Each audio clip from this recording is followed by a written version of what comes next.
Halo, Halo, halo. kembali di ruang ngobrol. Yes. Gini, Mas. Nggak, aku takutnya nggak nyala. Oh iya nih. Oke. Kali ini kita akan membahas komik versus. Masih sangat baru nggak sih? Nggak. Per konten ini dibuat belum ada sebulan dia rilis. Oke. Karena sebenarnya aku nggak begitu tertarik mas sama ini mas. Awalnya. Awalnya ada yang menyarankan. Cuman aku lihat ada Wan apa yang Iya, yang ceritanya Wan. Wan tackling isekai. Nah, menarik nih. Karena aku udah baca beberapa komik Wan tuh memang dia pendekatannya selalu berbeda. One Punch Man, terus Mob Psycho, terus ada Oh, Psycho Mob? Mob Psycho. Itu tuh Wan. Mob Psycho. Aku belum Ada animenya kan? Ada animenya, komiknya terbit di sini sampai tamat. Oke. Tapi aku belum punya. Terus ada satu lagi Asura apa gitu di Manga Plus. Itu bagus banget. Bukan, Ding. Di Manga Plus tuh ada satu komiknya di Manga Plus, Bug Something. Nggak ada rilisnya? Ada. Belum, fisiknya belum. Baru berapa chapter kok. Nah, itu menarik. Itu menarik ya. Bagus atau enggak urusan belakangan. Ya. Tapi menarik. Oke. Oke, nah, kemudian versus ini akhirnya aku beli karena aku penasaran gimana Wan men-tackle isekai. Sebetulnya ini buatku mixed isekai. Artinya bukan isekai yang kita tahu gitu, yang seperti komik-komiknya PGI gitu sih. Tapi nanti penjelasannya ada deh. Gitu. Terus ini tangkoban pertama karena ada berapa ini, Riz? Di Jepangnya? 4. Baru 4 ya? Oh, masih ini kok. Masih nggak berjarak lah, nggak berjarak jauh lah gitu. Nah, ada yang udah atau 5, aku lupa sih. Ada yang udah minta juga sebenarnya, ada yang di komen di konten apa gitu. Aku bilang pada saat itu Budget kalau nggak salah. Belum ada budgetnya, tapi aku mengorbankan komik lain untuk mencoba ngecek versus. Ternyata worth lah. Premisnya dalam satu dunia itu ada 47 Raja Iblis. Terus apa namanya di awalnya tuh mereka bilang musuh alami manusia. Ada narasi seperti itu. Apa itu musuh alami? Kemudian dijelaskan apa yang dimaksud musuh alami manusia itu adalah bukan cuma manusia, musuh alami. Semua makhluk hidup punya musuh alami. Kalau manusia di sini musuh alaminya adalah Raja Iblis. Itu musuh alami itu tidak mungkin bisa dikalahkan. Basically kayak gitu. Ibaratnya para iblisnya adalah predatornya manusia. Jadi memang susah sekali. Kemudian mereka berjuang untuk dikumpulkan oleh raja, dilatih menjadi pahlawan hero. Tapi kemudian kebantai semua kecuali satu. Iya, enggak, yang semua tuh belum sih. Belum terlihat sih. Tapi si tokoh utamanya siapa, Riz? Namanya. Ini. Halo. Nah, lalu kemudian plotnya bergerak menuju ternyata ada pemanggilan hero-hero dunia lain. Betul. Dan trop isekai ternyata yang kesummon sedunianya. Dan itu beberapa dunia. Dan itu mix dunia banyak. 13 dunia yang terlihat sekarang. Kita nggak tahu nanti ke depan ada banyak atau enggak. Yeah. Nah, dan mereka masing-masing dunia itu membawa musuh alaminya masing-masing. Yang mereka juga minta tolong ternyata. Ada yang dari dunia robot, ada dunia mesin yang kaiju, musuh alaminya robot, ada kaiju, ada natural disaster, ada Tuhan, ada alien, ada virus. Yang alien nggak superhero ya? Ada virus dan tuh secara desain distinct semua. Unik sekali. Nah, kemudian premisnya adalah gimana kalau kita mengadu domba para musuh alami ini. Karena terbukti udah sekali robot ngelawan iblis tidak sengaja dilakukan dan mereka memang bantai-bantaian. Ya, bisa dikalahkan. Tentu saja ada yang kalah, ada yang menang, tapi ternyata bisa gitu. Plotnya bergerak di situ. Nah, sampai di tangkoban pertama, Sampai di tangkoban pertama memang jalannya cerita dari dua karakter di depan ini, kakak adik, Hollow sama Zabin, Riz. Zabin kayaknya namanya. Gitu. Nah, itu si Zabin itu penyihir, mage. Terus si Hollow-nya ya knight. Hero-nya knight. Nah, setiap pahlawan dari 47 pahlawan yang di-create sama kerajaan ini pada saat menjalankan misi dia punya party masing-masing yang isinya ada archer, ada healer, ada mage atau magician gitu. Jadi standar RPG lah sebenarnya. Menarik sih. Aku yang paling kaget, maksudnya yang paling dapat pukulannya tuh punchline-nya adalah emang artnya sih, Riz. Emang sebagaimana One Punch Man ya, itu aku merasa artnya ini berusaha sedekat mungkin mirip One Punch Man. Makanya itu, terutama hollow-nya ya sama Saitama. Itu ada bentuk-bentuk. Iya, betul, mata apa ya? Ya cuman Saitama kan dibalik, maksudnya ada serius terus tapi kayak banyol gini. gitu. Nah, ini kan Saitama sekali ya. Ini, Riz, kalau digundul udah warna kuning bajunya. Iya sih. Kalau digundulin gitu. Nah, jadi menarik sekali artnya, dan seperti biasa, produk PGI kan memang secara visual memang luar biasa ya gitu. Jadi ya ini produk sangat cocok dan pantas. Secara kualitas produk layak koleksi, wajib sih nggak ngerti ya. Aku belum lihat di balik jaket ada apa. Nggak ada apa-apa. Nah, ini di balik jaketnya, karena ini Kodansha ya. Kodansha jarang udah ngasih gimmick. Kalau Kadokawa memang biasanya di dalamnya tuh agak segan kita buat nge-coverin ya. Tapi ini nggak apa-apa di-coverin, disampul. Judul Jepangnya tuh versus juga ya? Versus juga memang. Ini unik teman-teman. Buatku pribadi cukup baru sih.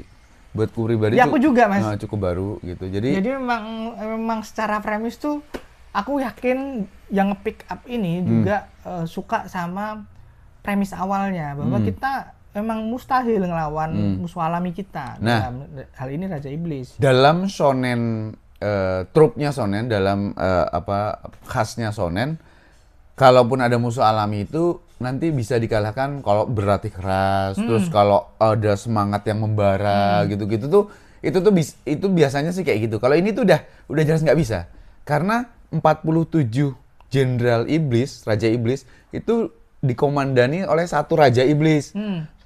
Masing-masing dari 47 ini aja udah nyaris mustahil dikalahkan. Iya, udah kuat banget lah. Kayak manusia nginjak semut.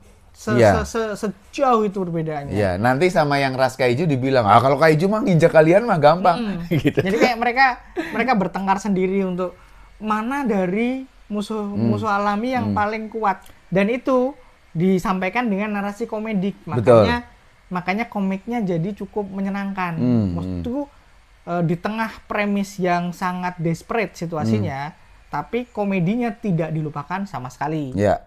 Itu yang aku surprisingly seneng. Aku baru keingat sih teman-teman, bahwa sekarang nih baru keingat setelah baca ini, bahwa ini tuh perasaanku ya, pemikiranku tuh kayak kan bagaimana One dan penerbit itu bikin mekanik kan, Riz. Siapa yang ngelawan ini nanti gimana. Nah, ini kan mungkin pembicaraan yang kurang lebih mungkin mirip, bisa jadi mirip pada saat kreator sama penerbit ngebahas Record of Ragnarok.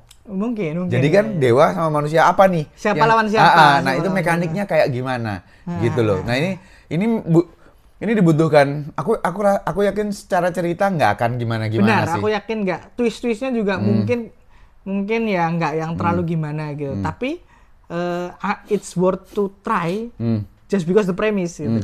Aku menghargai sekali, meskipun aku mungkin akan sulit melakukan hal ini, tapi aku sangat menghargai karakter utama di komik pertama, di volume pertama, tangannya hilang. Benar. Aku menghargai itu. Gitu. Jadi sebagai pembaca lebih tepatnya dilemahkan sekali. Betul. Tapi kondisinya di dunianya Hollow itu juga desperate semua. Emang ya udah gimana? Ya gimana lagi? Emang mereka bukan tandingan oleh musuh alaminya gitu. Yang asik tuh pada saat tertentu ada burung yang ngantarkan surat dari pemberitahuan dari kerajaan bahwa data ya, bahwa hero nomor berapa kondisinya gimana, hero nomor berapa kondisinya gimana, hero nomor ini ada yang dicuci otak terus jadi iblis kayak gitu tuh, terus jadi Hollow tuh ada yang dijadiin kelinci percobaan, ada yang meninggal dengan tragis dan betul, ada yang hilang nggak ketemu kayak siapa tuh temennya. Nah, itu pasti kan nanti jadi plot point ke depan. Ya gitu. Jadi Hollow tuh baca tuh kayak nah, tapi di tengah itu kan dia ya kita nggak punya pilihan selain karena aku adalah hero. Nah, itu kan sisi heroisme yang ingin, dan itu sisi sonennya di situ. Tapi kemudian sekali lagi diinjak sedemikian rupa hingga situasinya sampai di titik nadir, lalu datanglah Pasukan. False Hope. Ya. False Hope kan. False Hope. Lalu baru di situ premisnya keluar. Bagus banget kok. Itu pasukannya siapa namanya? Kate. Iya. Itu aku seneng. Nah ini dia. Pasukan tempur, pasukan militer, robotik, itu aku seneng banget pas keluar karena mengingatkan aku sama game Halo, Halo-nya Xbox. Terus kalau yang nonton Wreck-It Ralph, ceweknya kan juga tentara-tentara kayak gitu. Jadi menurutku ini asik karena ini apa nih? Nah ternyata yang paling menggemarkan adalah pada saat mereka juga desperate. Iya, itu kayak wah itu. Jadi asik lah. Aku suka banget baca ini tuh beneran dikejutkan beberapa kali. Apalagi kalau yang baca ini belum ngerti premisnya apa gitu. Aku tuh sama sekali nggak baca premisnya, sama sekali nggak baca kenapa aku harus baca ini, karena One aja yang mana aku udah sold dengan komik-komiknya One. Tidak semuanya aku cocok, by the way. Tapi premisnya selalu membuatku ngecek. Ya kan kalau kita bicara One Punch Man itu parodi kayak apa ya, kita tahu superhero tuh begini, tapi ini kok begini. Itu kan juga membuat kita kayak asik nih gitu. Nah ini juga seperti itu. Ini isekai tapi kok bukan isekai yang ini dunianya pasti ada. Kita ke dunia lain, orang lain ke dunia kita, tapi kok gini? Pasti ada tapi kok. Nah itu yang menyenangkan dari kayaknya One. Dan gambarnya juga sih, gambarnya bagus. Mengingatkan kita pada. Cuman aku tanya Daris, Kyotaro Azuma siapa juga? Aku nggak ngecek sih tempatnya, nggak ngecek. Sudah pernah ngerjain apa gitu maksudnya? Itu base nih apa yang ngerjain apa? Organize. Berarti kayak ini ya, agensi ya? Bukan mas, komposisi biasanya. Oh dari penerbit? Enggak kan? Harusnya sih perusahaan lain dong. Bukan. Jadi kadang-kadang di komik tuh ada apa? Ini orang kok ya? Harusnya orang. Biasanya kayak contohnya di apa itu bocil-bocil vampir tuh Seraph of the End. Nah itu ada penulis, ada artwork, penggambar, ilustrator, terus ada kompos. Jadi yang mengorganisir ceritanya. Kadang-kadang tuh ada penulis, ilustrator, karakter desain. Nah, jadi gitu emang umum sih Mas kayak gitu. Tapi kerasa sih Riz. Jepang kan sekarang kan semakin banyak hal-hal yang sifatnya kolaboratif kayak gini kan, semakin banyak. Dan itu tuh buatku kerasa, mungkin aku salah, bisa jadi aku salah, tapi berdasarkan yang isekai-nya PGI udah terbitkan juga, itu tuh kerasa bahwa ini tuh emang ditargetkan untuk multiple platform. Kalau merchandise udah jelas gitu, tapi multi platform yang berarti juga multi user, multi pengguna. Sedangkan kalau yang mangaka yang misalnya satuan dengan nama Ichiro Oda lah. Misalnya Ichiro Oda atau Nobuhiro Watsuki atau Takehiko Inoue, siapa sih? Takehiko Inoue. Itu tuh kita tahu bahwa baca ini kita tahu kekhasannya beliau seperti apa dan kita akan dapat apa. Nah mungkin hal-hal kayak Versus kita mungkin nggak akan dapat apa-apa kecuali entertainment, kecuali keseruan, hal-hal kayak gitu. Selain memang ada faktor kesehatan pekerjaan sih. Ya betul, itu yang makin. Betul. Karena mengerjakan komik sendirian seminggu sekali itu setengah bunuh diri. Setengah bunuh diri. Itu. Dan kasus-kasusnya banyak sekali yang bertumbangan Togashi lah contohnya. Ya, lama lagi. Gitu. Jadi aku rasa kita agak melenceng sedikit dari topik ya. Aku rasa memang cara Jepang bekerja sekarang mengarah kepada industri yang lebih sehat. Kata Hollywood, kami sehat? Enggak juga sih. Kalau sehat mah mana ada writer strike gitu. Gitu. Oke, itu aja teman-teman untuk Versus ya. Kalau yang tertarik dengan premisnya, terutama dengan gambarnya, silahkan dicoba. Nanti akan aku sematkan link pembelian di deskripsi seperti biasa. Buat kami sih yakinnya kalian yang baca juga nggak akan kecewa lah. Gitu. Kecuali kalian nggak suka aksi terus baca ini mungkin salah tempat sih. Kalau penggemar shonen bisa dipastikan kayaknya seneng-seneng aja gitu. Thank you teman-teman, sampai ketemu di obrolan ruang ngobrol lainnya. Thank you.